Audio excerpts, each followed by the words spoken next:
No se on Mikko tässä, morjes pöytään. Tänään mulla ajossa tämmönen BYD Dolphin, eli kiinalainen täyssähköauto, mikä tuli jokunen hetki sitten Suomeen.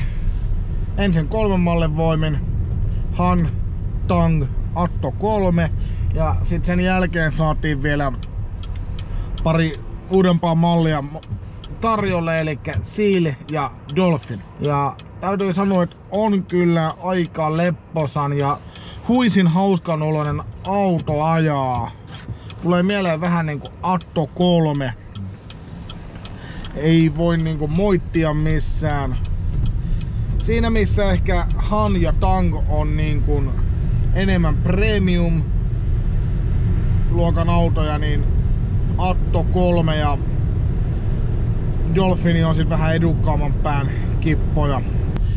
Se on jännä nää kiinalaiset autot, niin ehkä aiemmin tuli niinku kiinalaisista autoista ja kiinalaisista tuotteista ylipäätään semmonen fiilis, että eihän nää niinku voi kestää mitään, mutta kappas vaan.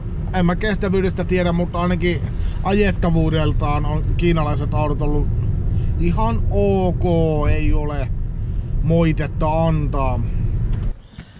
No niin, eiköhän tää ollut tässä sitten.